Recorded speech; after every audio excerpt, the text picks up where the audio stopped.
But first, come with me into a world of imagination.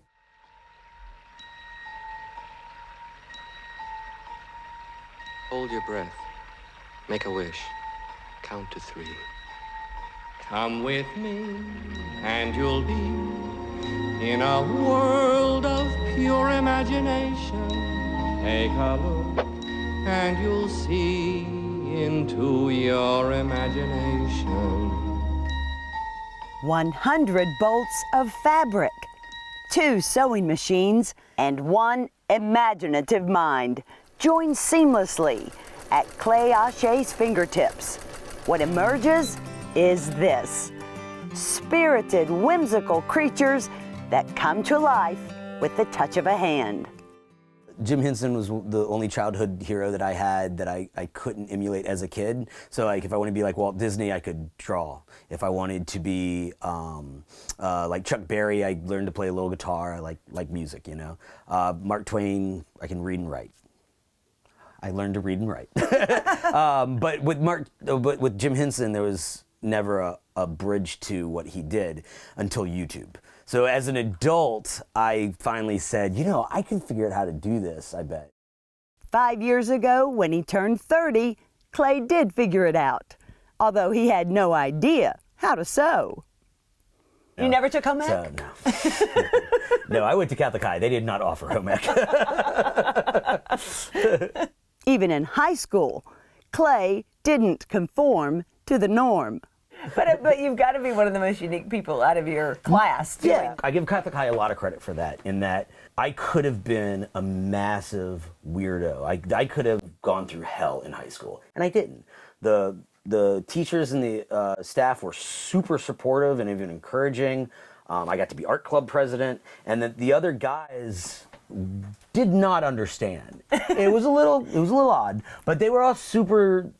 I mean, I painted the backdrops for the dance photos. I drew the T-shirt for the swim team. You know, like they made me useful. Oh. You know, and so I never felt this the sort of weird outcast, artsy kid. Yeah, weird artsy kid thing until I went to art school. The acclaimed Savannah College of Art and Design. Then everybody was trying to out-weird each other, and I was like not trying, and so then I stuck out like a sore thumb. So, but yeah, it was weird being maybe the weirdest, going from being the weirdest person in a very conservative place to the most normal person in a very weird place. He majored in film, then worked in the movie industry. It would be years before the puppets came along, but when they did, his 2 passions would collide.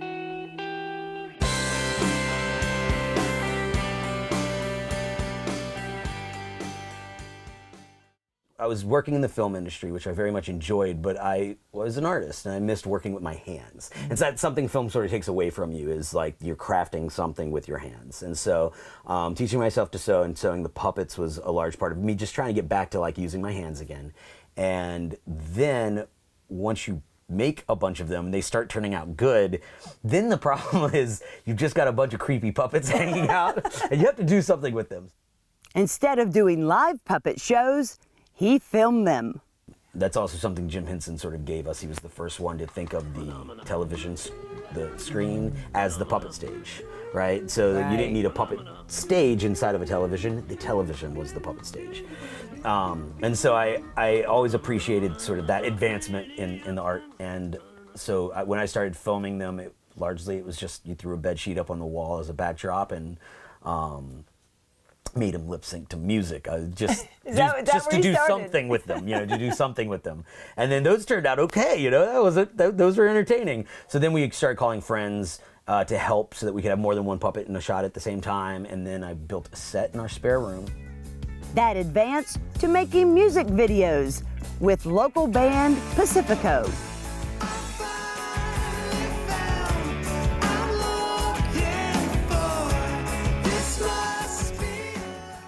That was our first foray into something that was like, hey, you know, professional.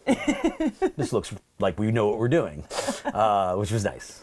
Then Clay met Barton Gilly, a local guy with a gift in animaltronics. Like, well, I wasn't going to do it. I don't really know how to do animatronics. And he was like, no, I don't know how to do it. I wasn't going to do it. I don't know how to, like, make movies. And, like, we were like, oh, we're the missing pieces for each other. They gathered their pieces, made a short film together, and entered into a contest with the Jim Henson Company.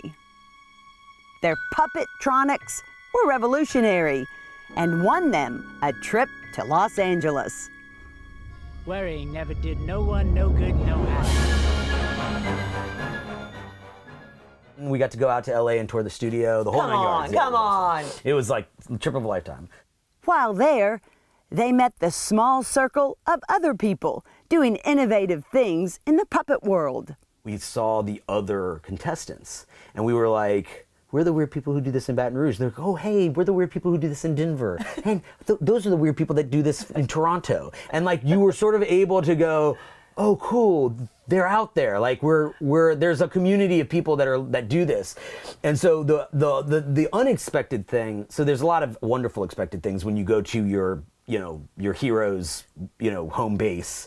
There's lots of wonderful things. We saw an original Oscar the Grouch. It was amazing, So, like, there's lots of wonderful things. But the really unexpected thing was the other contestants and the camaraderie that got formed. Even though Clay's blazing new trails with new puppet technology, he's not abandoning those puppets he makes without wires and remote controls. Like this one of his very first. It was like keep him around. But, this was just remnants fur that I found at the fabric store in town. And you can get great deals when they get to the end of those rolls. But you can kind of just, you see they come with a dowel. And there's certain movements I like that they're very prim and proper and they prune themselves. It's hard taking care of all of this hair. Speaking of hair, You're just beautiful. Oh God! Oh God! Too fast. Bad hair day? Yeah, every day is a bad hair day. Don't I know? What's a girl to do? Your eyes are a little bulging. Yeah, no, well, I love it. It's ping pong. It's ping. It's a half a ping pong ball, and then her eyes were actually made to Velcro on and off, which they're usually stuck down really, really good. But hers were made to Velcro on and off because we realized that if you make the puppets kiss and their eyes are wide open, that it's creepy, and so we had to have replaceable eyes so they could have their eyes closed when they kissed. So where do you get your ideas for what your monsters are going to look like? The monsters are like my favorite thing ever because they make themselves, and that's the idea, is that there's a sort of pattern that you're following when you're creating the puppets. And all the monsters follow about the same pattern, but depending on the fur you use, the placement of the eyes is a huge part of character building, and then teeth and horns and fingernails and ears. Like all of those details can be sort of swapped out in any number of combinations so that every monster is its own unique. I've never made the same monster twice, even if it's made out of the same fur or anything like that. They can be their own unique creation, so that every time somebody brings home a monster, that it's one of a kind. Do you have a favorite? And is it here? No. You really, I don't have a you haven't completely fallen in love with No. In fact, people always ask me what the monsters' names are, and I always say naming a monster you're going to sell is like naming a chicken you're going to eat for dinner. There's like weird attachment issues that happen. I don't do it. 10-year-old Fletcher Garcia is still trying to decide on a name for his new puppet. He worked for months to buy his puppet from Clay. I got a green one. Why green? Because it just like, out of all of them, it just like, pick me. Clay's puppets are wildly popular.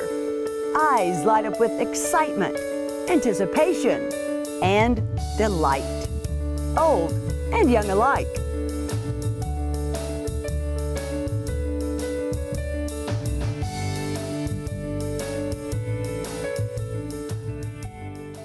Teachers, child psychologists, and grandparents trying to spoil their grandchildren are my bread and butter right now. They've done wonderful things for me. Clay shares his love of puppets, not only here, but everywhere.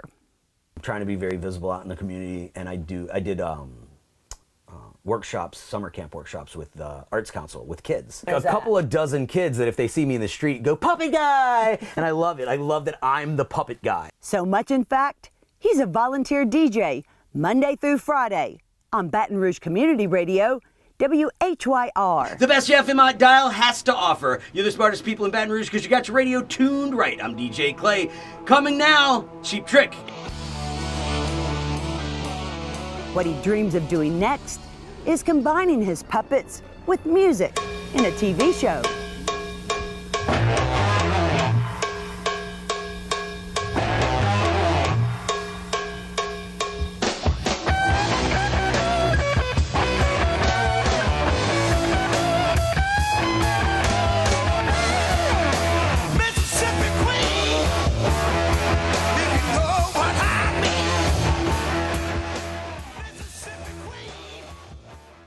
Trying to do next is get funding so that I can shoot a pilot episode of a kids show that I want to do about music. And there's still a big hole for kids content, smart content that treats kids with intelligence. And I'm trying to create the show that I wish had existed when I was a kid. This is the show I would have watched. Hopefully, in a dream world, I would be bringing a television show to Baton Rouge to be shot, which is really cool because then, movies come and go. But if you get a TV series that lands here, then you got, 20 to 50 people that have long-term jobs that are all my friends in the industry. And, that would be the best thing ever. Like Clay's creativity and ingenuity, the path and possibilities are endless. The rabbit hole went way deeper than I thought it did. When Alice fell into the rabbit hole, she was surprised at how far it went. And as was I. I didn't think I would end up here trying to do such complicated things, but it's been a blast. If you'd like to see Clay and his puppets in person, they're at the Arts Market in downtown Baton Rouge the first Saturday morning of every month. You can catch them from 8 a.m. until noon. There is so much to see down there. You never know what you'll come home with.